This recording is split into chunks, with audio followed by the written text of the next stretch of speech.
Еве, старт. Здраво и во уште една епизода од серијалот разговори за театарот во време на пандемија. Мојот денешен соговорник е Дејан Дамјановски, доктор по драмски уметности и режисер во Центарот за култура Јордан Хаџи Константинов Џинов од Велес. Добре дојде, Дејан, и благодарам што ја прифативте поканата. Добро ве најдов и благодарам за поканата.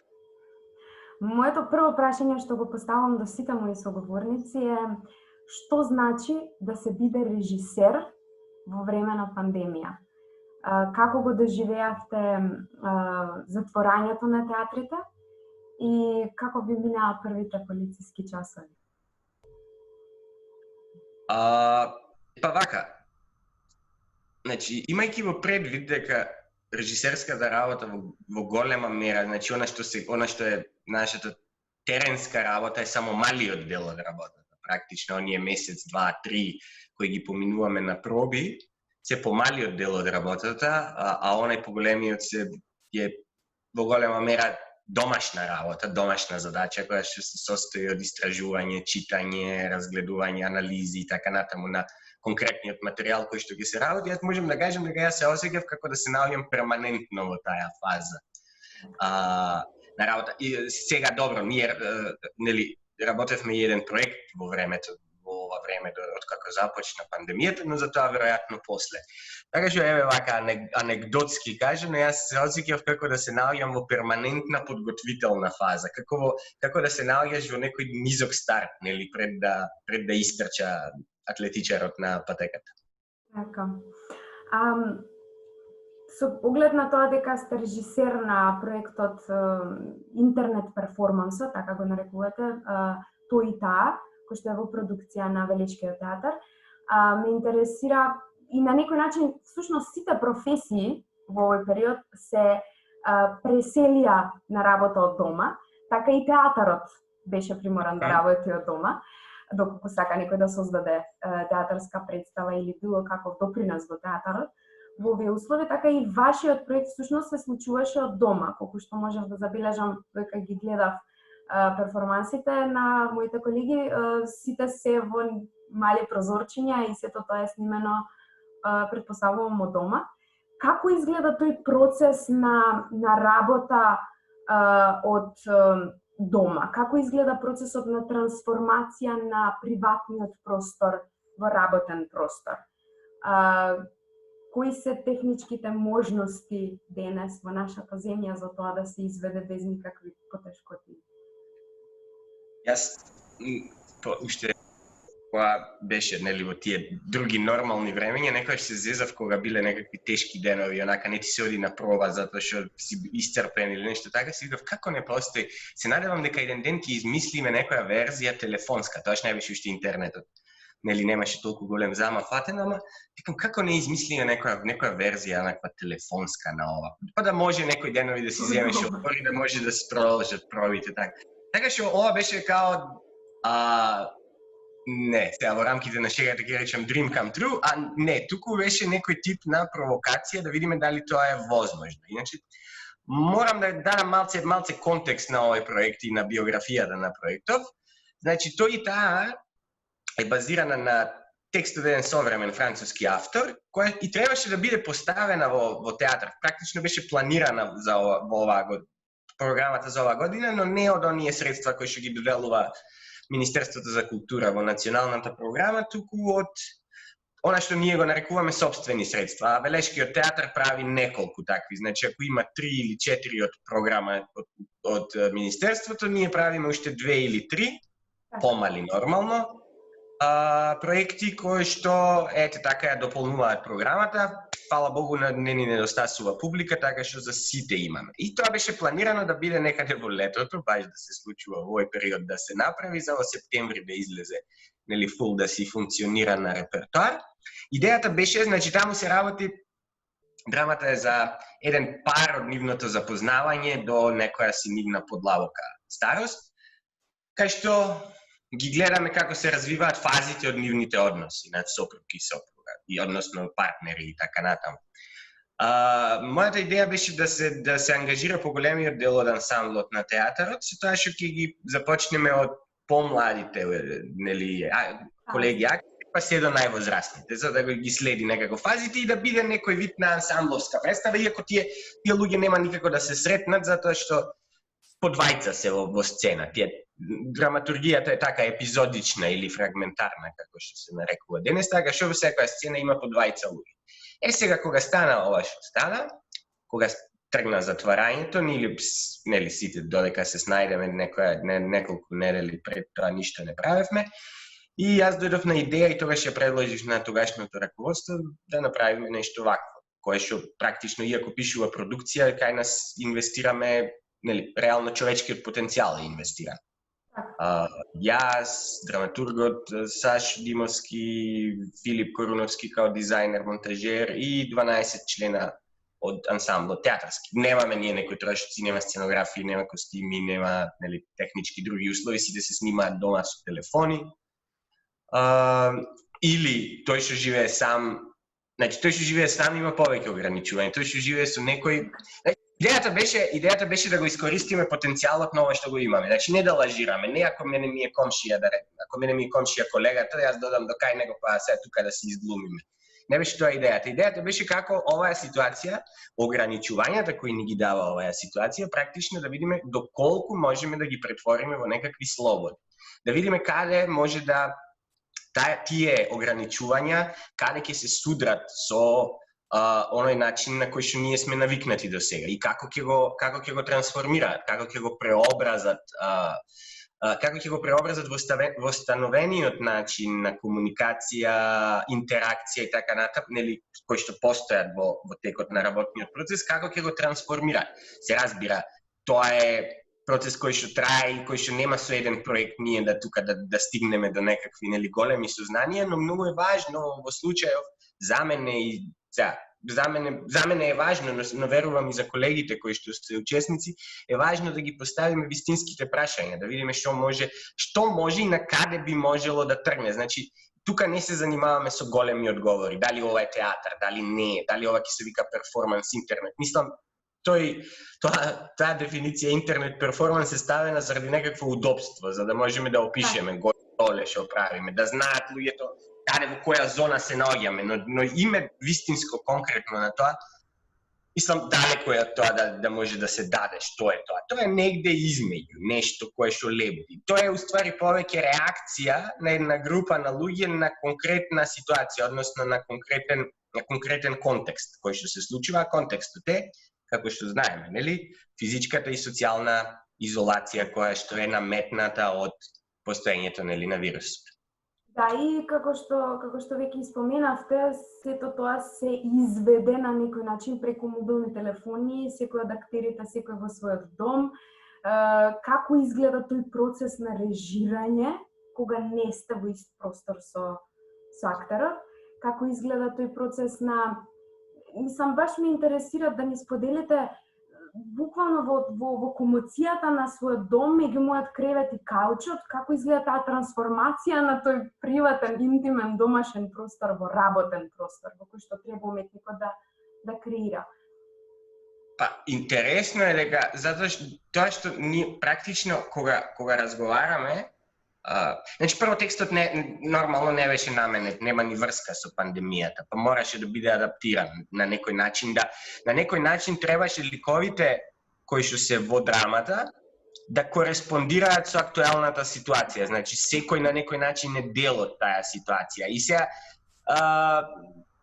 тоа ако можевме да приметиме, нели, луѓе кои што висат по социјални мрежи поголем дел од денот, вклучително и јас, и кои што читаат разни постови, можат да видат како прогресираше и како се развиваше тоа расположение, нели? Дури мислам дека во првите денови кога не затворија, сега условно кажано, имаше еден ентузијазам, луѓето постираја дури онакви, нели, гледајте ние што правиме, па некој срекни семејство, па не знам, имале повеќе време за со семејството да проведат и така натаму, па креативни некои внатре ствари ги учат децата да месат, цецкаат, прават, пустат низ дома. И како поминуваше времето тоа, како останувавме се повеќе, нели, полициски час уште еден, луѓето го губеа тој ентузијазам и се менуваше расположението, општото расположение се менуваше. До кога вака, уште ли ќе седиме, леле колку сакам море. Се сменаа постовите, други постови се појавија на друга, како се вика, друг дух носеа.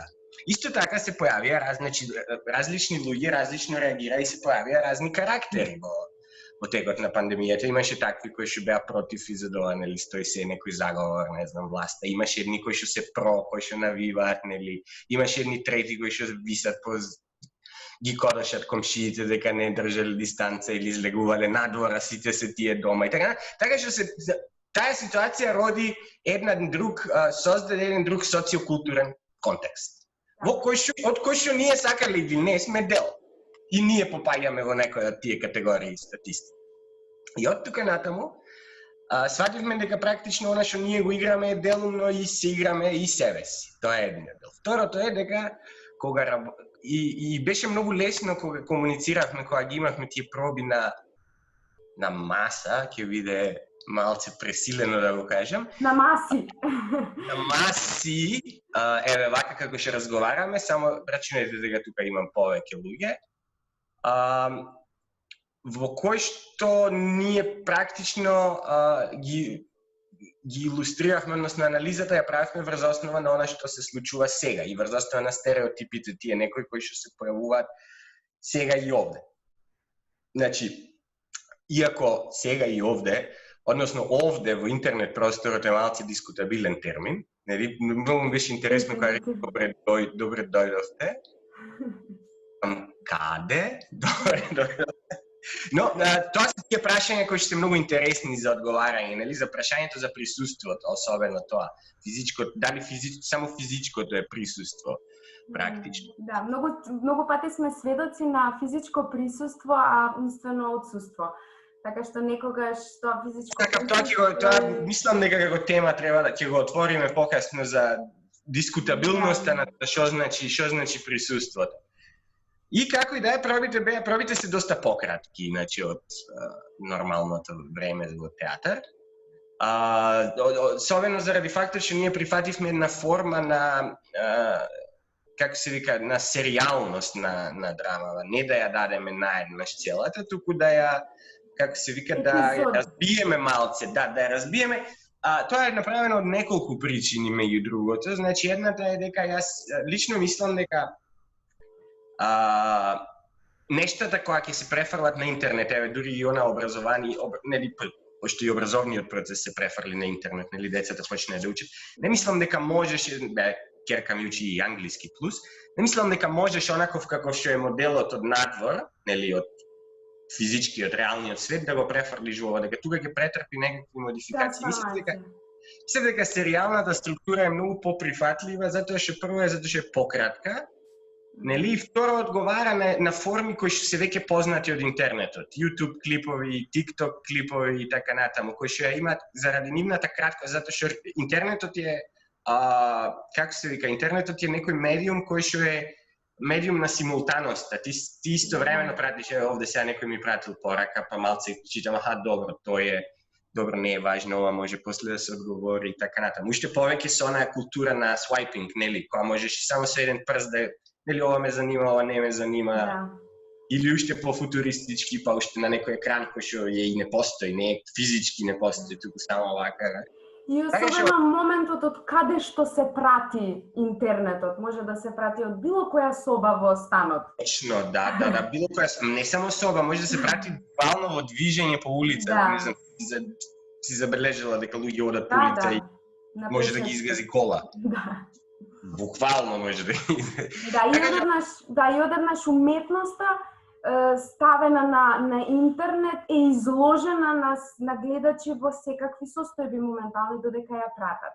Апсолутно, да, за разлика од театар кај што сите се наоѓаат во исто, сите седат во еден исти салон. И со една церемонија на влез во театарот, откривање на завесата, најава на... Ај пред влезот, дотерувањето и сегувањето од дома, нели, ритуалност. Овде е демистифицирана, деритуализирана е формата на гледање на театар. И од таа смисла ми изгледаше дури практичен самиот текст ни изгледаше практичен, за да може тоа да, како се вика, да функционира на интернет. Исто така, интернетот ја нуди можноста за прегледување уште еднаш и за преаранжирање на деловите. Значи, буквално некој може да си ги гледа во редослед во кој сака. Так и да добие до некаде и нова смисла нешто. Да. Пак ќе ве навратам, бидејќи го заобиколивме малку прашањето, како изгледаше таа работа од дома? Како тие услови, таа комуникација со актерот во домашни услови, во приватни простори? Самата проба е горе-долу личи на проба на маса. Тоа што малце ни касне нели звукот, заради зависно кој каков интернет има. Но, она што е поинтересно е тоа како се снима тоа и односно како се изведува. Многу интересно е дека актерот кога ќе изведува во случајот само ако е сам и сам се снима, само тој знае, нема гледачи, нема публика за него или евентуално тој ќе го снима него, толку завршува приказна. Никој не знаеме, јас не ги гледам. Ние само завршуваме со анализа, го делиме на некои делови, чисто од прагматизам за да може тој да ни прати тој или таа, да ни пратат. Не знам, ако една сцена има 5 помали делови, да ни ги прати видеата дел по дел, за ние после кога ќе ги монтираме да знаеме што точно гледаме, нели? Так. Но моментот на снимање тоа е уствари она што е различното според мене. Значи актерот треба да биде да ја изгради некоја линија на ликот во дадената сцена, но истовремено треба да биде и свесен за тоа како изгледа од страна, бидејќи во повеќето случаи сами се снимаат. Так. Освен тие кои што нели имаат некој дома, па да може да ги усни. Но тоа значи некој вид на повисок степен на свесност за актерот, и за внатрешното и за надворешното. Сега тука историски, например, можеме да најдеме многу примери за тоа, меѓу другото и вашиот Михаил Чехов, кој што зборувал за една поголема експресивност на актерот и за попрецизна надворешна форма, нели? Так. Истовремено имајќи го и внатрешното чувство, нели, тој термин психолошкиот гест, кој што тој го користи. Така што овде, според мене, има една мало изместување од она што е образованието на повеќето од актерите кај нас, кој што е во областа на драмскиот театар, кој што генерално се базира на претходно почувствување од внатре на ликот, па после нели секундарна е на некој начин надворешна форма, надворешна експресија. Но овде од актерот се бара поголема свесност. И за внатре и за надвор. Што според мене на некој начин беше и добар тренинг за секој од нив. Нормално резултатите не ни сакам да ги мериме во некоја скала подобро, полошо и така натаму, но повеќе во рамките на тоа каков бил одговорот, односно одговорот на провокацијата на секој од нив. Тоа се актери, меѓу другото, со кои што јас сум работел многу представи заедно и многу добро ги познавам и тие ме познаваат мене и со дел од нив сме и растеле заедно креативно. Така што можам да видам кој како успева да се справи, да реагира, да се адаптира, да се конфронтира со ситуацијата во која што се наоѓа, кој дава отпор, кој отпорот успева да го претвори во некаков квалитет собствени и така натаму. Така што за мене се вредни сознанија, имајќи во предвид дека со тие луѓе ќе продолжам да работам и понатаму. Да, од целата оваа ситуација на некој начин на сите ни наметна една лична одговорност. Да не зависиме од тугиот фидбек, туку фидбекот кој што го добиваме да биде само од нас. И претпоставувам дека и тоа што го видите дека сами се снимаат, значи друго е кога на филмските сетови, друго е кога е режисерот позади камерата и ги дава директно индикациите, отколку кога треба сам актерот да се снима. И да се поставиш во рамка, ова треба да го направам. Да, тоа би била интересна дискусија и со актерите кои што се надевам дека ќе ја прифатат поканата и да го разглобиме тоа чувство на актерот, таа одговорност не само актерска, туку и техничка и режисерска во даден момент, бидејќи оставен сам на себе. Режисер, сам на себе камерман, сам на себе, нели? Значи, баш некоја подвоена личност, и јас, и надвор. Тоа, меѓу другото, можно е да постои, да речеме, јас малку сум работел, а и во држава ги нема многу, можно е да постои, можно е да се доближува тој тип на свесност и на одговорност да се доближува до неја на куклениот актер. кој што има одговорноста, значи да ја пренесе и емоцијата, но мора да ја даде во форма. Точна форма, така. Само што овде силата е самиот акт. Да. Во случај. Да. Беше интересна размисла.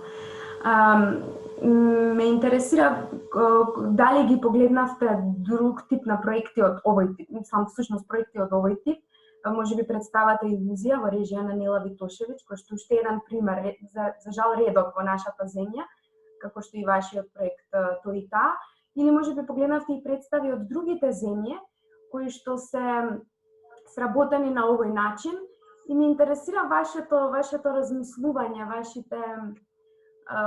вашето доживување додека ги следевте овие проекти, со оглед на тоа дека сте театарски режисер кој што досега не бил сретнат со, сите ние не сме биле сретнати со ваков тип на проекти. Да, го гледав Илузија, можеби таму негде при крајот само имав интернет некои проблеми, али го изгледав целиот и мислам дека станува збор за пак да не зборуваме за добар или лош, пак да зборуваме за тоа дека е достоен одговор на ситуацијата во која што се наоѓаме. Пристапот е повеќе театарски во смисла на тоа дека си ја задржува формата на своевидна театарска представа, со почеток, средина и крај. Но во секој случај се судира, интересно е да се види како се судира со проблемот на таа физичка социјална дистанца со која што се наоѓаме и како се справува. Јас лично се радувам кога колегите имаат таков порив да се фрлат во нешто кое што никој не знаеме како ќе изгледа. И дали воопшто ќе има некаков исход тоа, затоа што пазете, кога зборуваме за некаков си експериментален пристап, ние секогаш треба да имаме во предвид дека резултатот нема со што да се спореди. Така. И авангардата во принцип никогаш во историјата не можела да биде споредена со нешто, не можела да се даде она као мерна единица, као добро е, лошо е, ова е добра, ова е лоша авангарда. Она што е битно е да има некаква конзистентност, затоа што авангардите, односно експерименталните форми да ги наречеме, иако не се форми, повеќе би ги нарекол процеси, затоа што ова е се ongoing процес, нема нешто кое што негде ќе заврши, ќе кажеме, окей, сега имаме ние една форма која што ќе ни биде наменета за секоја следна пандемија, значи кога се деси друга некој вирус, ние вака ќе правиме театар. Мислам дека повеќе ќе се сведеме на тоа да си поставуваме прашања и да истражуваме. Така што мислам дека во оваа насока треба и кога би имало некаква луѓе кои што би сакале да се занимаваат со своевидна теорија за ова што се случува и за формите кои што ќе се појават, мислам дека треба да се изземат од оценувања од типот добро, лошо, во споредба со на туку. Треба да се фокусираме на тоа какви прашања поставуваме и како ги разработуваме внатре, затоа што на експерименталните форми обично се такви базирани на теза. И од тука натаму гледаме како таа теза може да се развие во некаква си практична работа.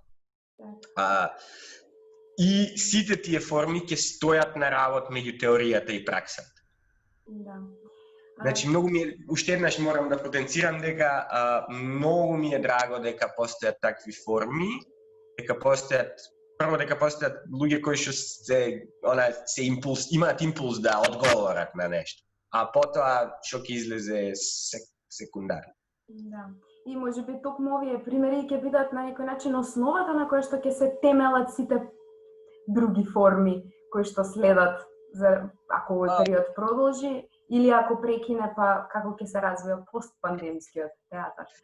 Мислам дека она што треба да се, на кое треба луѓето, ако воопшто постои такво нешто како давање насоки, мислам дека повеќе треба да се следат методологии. Чи нашата генерална погрешка, да речеме историска, која ја правиме во театар, која ќе речеме Станиславски, сите мислиме на Станиславски естетика. Тој е еден реализам, имаше еден реалистичен сетинг, натре седат речекорат, разговараат, чувствуваат, се екзалтираат и така натаму.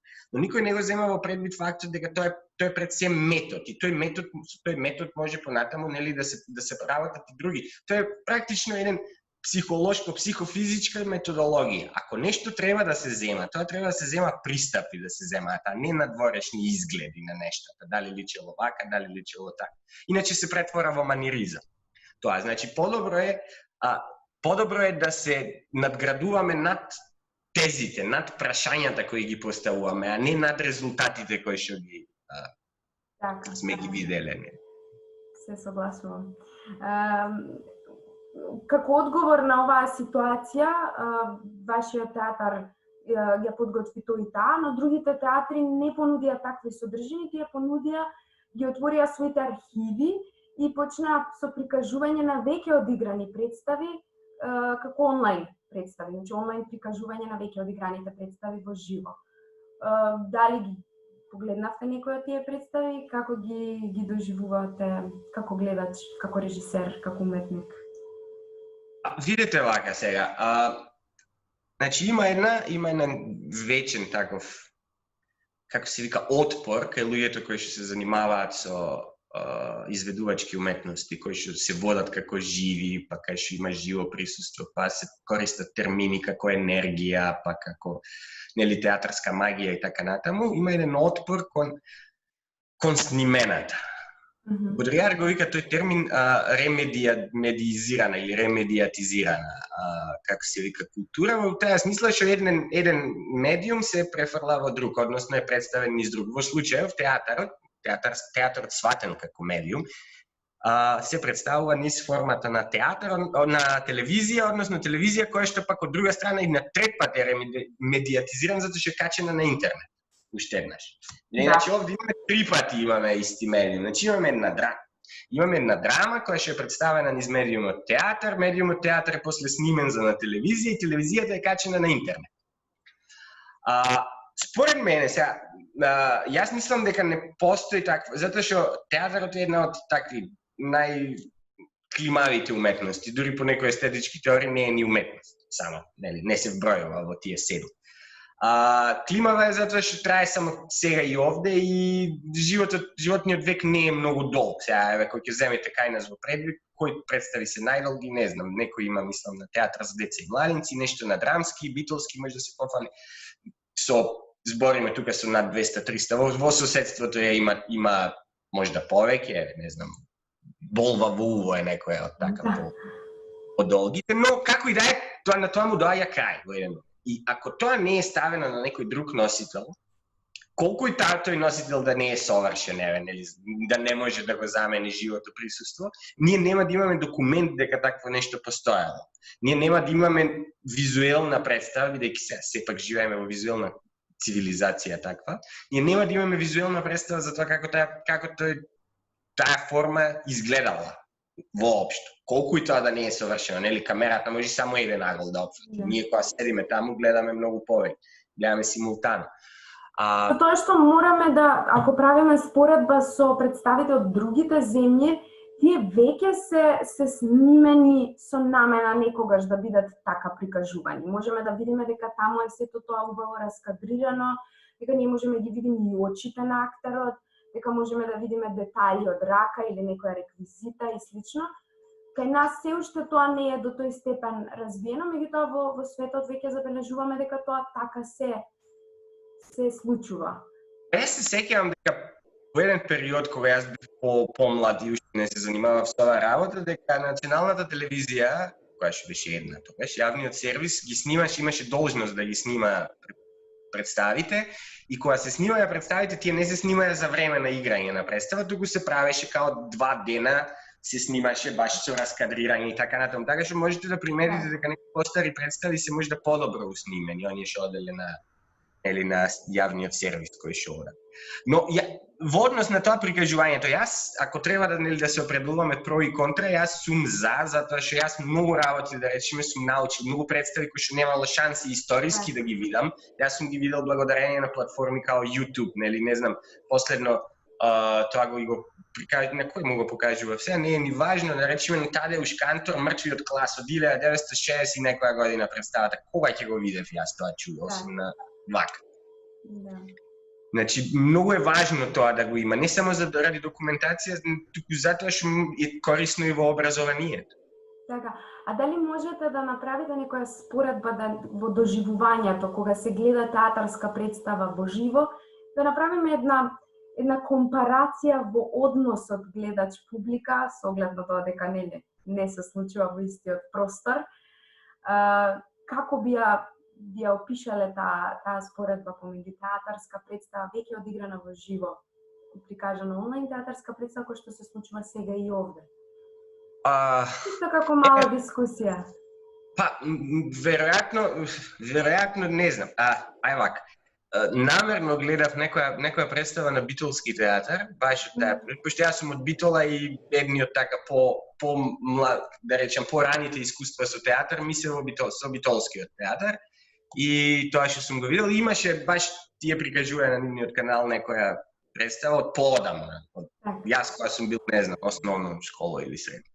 И сега, јас нормално не го доживувам, го гледам секако некакви информации и викам, ова колку е од на времето останато, нели, пристапот и така натаму, но она што и сега кога го гледам, она на кое што се присеќам беше моментот кога јас сум ја гледал представата, односно како и ти се појавуваат тука без да сакаш се појавуваат асоциации со времето во кое што било и ти станува на некој начин мило, како да гледаш стара фотографија на некој начин беше.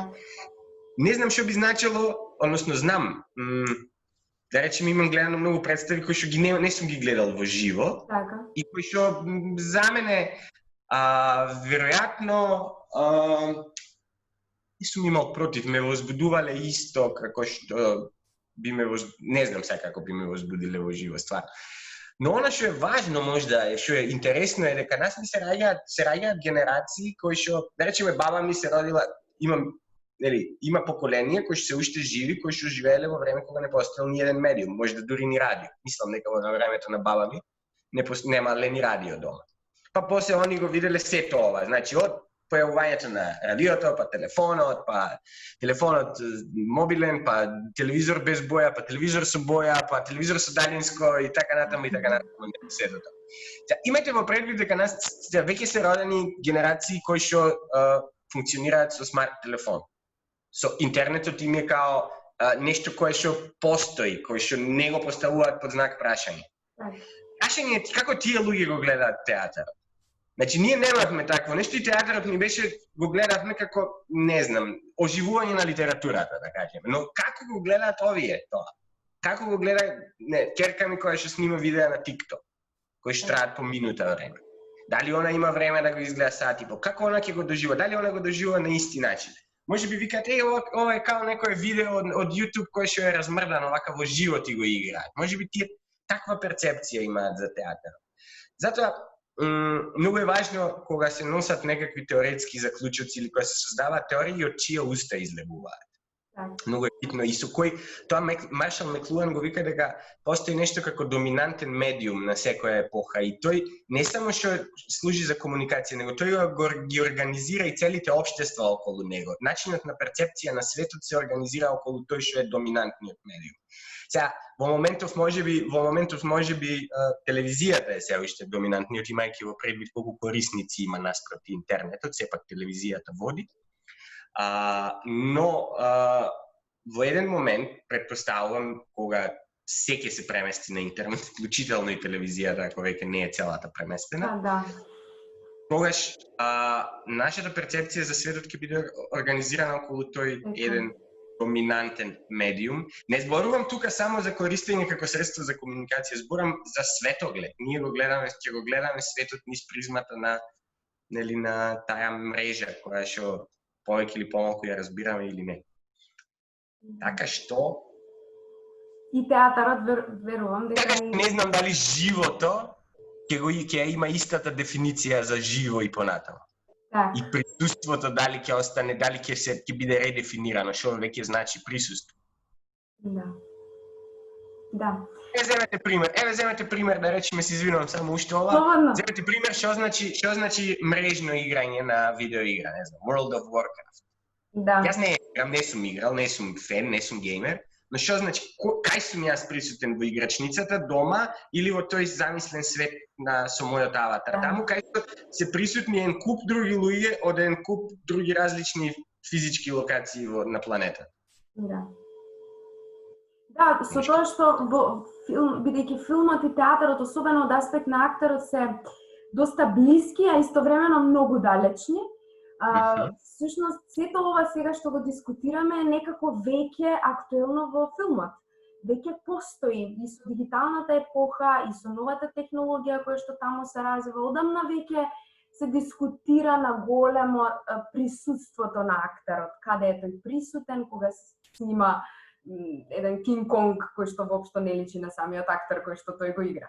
Така што, меѓутоа во театарот некако, а од друга страна пак сме сведоци на театар без актери, кој што си исто така си функционира и се прифаќа како театарска форма, така што овие дискусии се од тој аспект многу значајни и затоа ми се и важни вашите размислувања за тоа, затоа што театарот сега е сведен на еден друг медиум кој што досега не бил толку зависен. Филмот веќе одамна е зависен од интернетот. Меѓутоа театарот е некој начин во почетна фаза, а ова некако принудно го бутна, па имаме технофоби кои што се борат за тоа дека не смее да се сквернави театарската уметност со тоа што ќе се префрлува на вакви медиуми, па имаме театарски ентузијасти кои што го доживуваат ова како единствен начин и единствени услови во кои што може да се извлече најдоброто од најлошото. Театарот дури од многу теоретичари и практичари не е перцепиран како медиум. Значи, тој не е медиум, вика. Тој не е медиум, туку е нешто, стои над медиумите, надвор од медиумите, од сферата на медиумите, точно заради таа заедништво кое што се создава, некое присуство.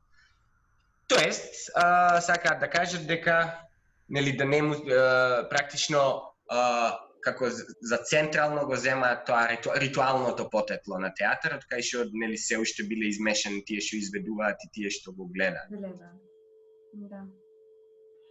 Кои се вашите планови како режисер ако оваа ситуација и овие услови за работа продолжат, се пролонгираат? А ние вака, сега никој не може да каже како ќе биде и плюс иако е пандемија, во секоја држава на некој начин си создава собствена политика за справување со кризата, така што не можеме да кажеме како ќе биде тоа и како ќе се развива, особено што доаѓаат и контрадикторни информации во поглед на вирусот, па ваков е, па таков, па ќе има втор бран, нема да има, па пак ќе биде, па ќе се затвараме и така натаму. Но она што може, така што ние мора да бидеме спремни за нешто друго. Она што мене ми се појави како идеја, мислам како желба и идеја и која што некако кореспондира со моите интереси, кои што се на работ меѓу праксата и теоријата, е Велешкиот театар да продолжи во оваа насока со истражување и во таа смисла бидејќи како што кажуваат медиумите, таа една фраза која што се прошири, новата стварност, новата реалност. Новото нормално, ќе изискува некакви други пристапи во се. Значи, тука збориме во економија, финанси, сите можни сфери, образование, особено, кај што исто се бара таков тип на интеракција. Идејата беше и е уште да годишно да речеме да се одвојуваат средства, ресурси, човечки и така натаму за вакви некои истражувања, да се прават дебати, семинари, воркшопи во насоки што би било, кога би било. Не со цел давање одговори или наоѓање на некакви решенија, форми вакви, да измислиме COVID перформанс, COVID верзија, ова е за следната пандемија имаме веќе готова, како шаблон како да го прави, туку повеќе да се занимаваме со една таква, како да речам, дејност на маргината меѓу изведбата и меѓу нејзината теорија и претпоставувам дека тоа би можело, затоа што не бара некој кој знае какви средства и финанси да може да се оддели некое време, за да можеме ние така да го разработуваме ова денешно милје во кое што живееме, да го разглобуваме на делови, да го анализираме. А иначе си тече програмата во моментов, нели, конкурсот за програма за следната година, но тој е правен врз основа на, нели, во рамките на идејата дека, значи во идеалната ситуација да нема повеќе вирус. И сите театри се однесуваат врз основа на тоа, Белешкиот театар ќе си поднесе своја програма за следната година. Дали можеби сте размислувале за некој друг начин на реализирање на театарски проекти во моментот, во овие услови, освен преку интернет? Да, има идеи за такво, да видиме како би изгледало тоа, но тоа би било кога ќе имаме, во моментот кога ќе имаме конкретни параметри, како смеете, значи смеете до тука, протоколи, кога ќе ги имаме протоколите, да видиме како тие би се рефлектирале не само во тоа како ќе се публиката, нели, да преку 200 начини или така натаму, него како тие протоколи да ги интегрираме внатре во самата театарска представа. Бидејќи реков дека оваа тој и таа требаше да биде како театарска представа, па замина на интернет, сега идејата да се врати пак во рамките на сцената, во просторот, но ќе видиме сега имаме во вид на некоја своевидна театарска инсталација каде што би биле тие двајца по двајца одделени, кај што публиката би одела еден по еден двајца, ама тоа ќе го видиме како би изгледало. Значи како низ некој музеј музеј од 6 различни ковид парови, како се тоа функционира. Да, го размислуваме во таа насока дека може да биде и се разбира не само тој проект, него уште неколку кои што моите колеги од Белешкиот театар ќе ги планираат да ги реализираат, но пак ние сме зависни сепак од општата ситуација и се додека не добиеме некои прецизни протоколи и насоки, не би можеле да делуваме. Сега за сега си течат, нели, на отворено ќе има фестивали, ќе се гостува лево десно по летните фестивали со по некоја представа.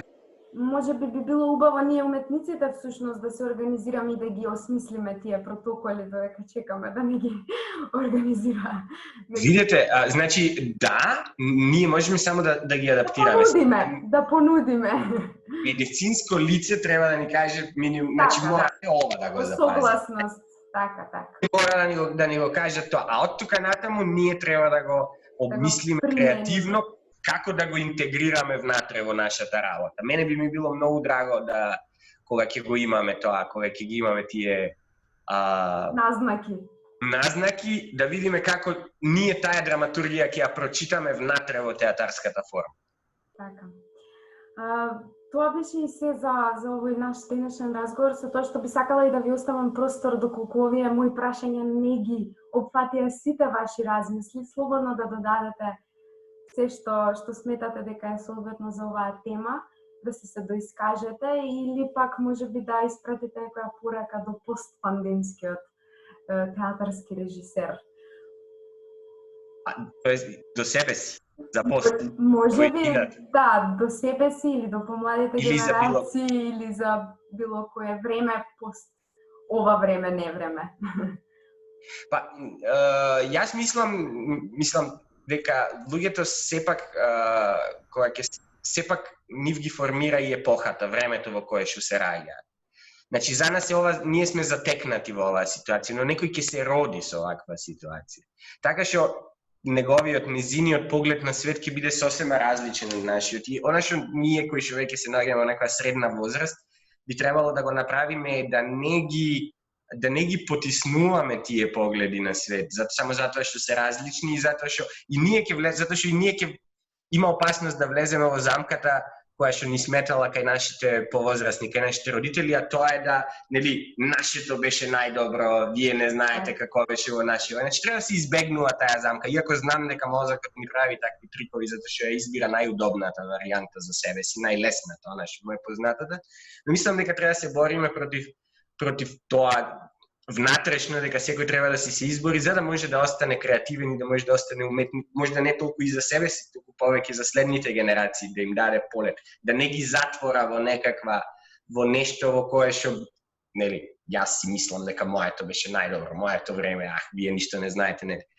Така што секое време може да даде некој квалитет. Не бива тоа да биде dismissed од старт, да се каже дека тоа не е театар. Ова нема да функционира вака. Така. Ви благодарам многу, Дејан, што ја прифативте поканата и што толку исцрпно одговоривте на сите мои прашања со ваши размисли и ставови за театарот во време на пандемија. И се надевам дека после некоја година ќе можеме да му се навратиме на овој материјал и да видиме дека била една убава основа за понатамошен развој на театарската уметност. Фала ви и вам и многу ми е драго дека постои една ваква иницијатива. Јас ја поддржувам од се срце и ако треба нешто и понатаму, тука сум. Благодарам уште еднаш. Благодарам.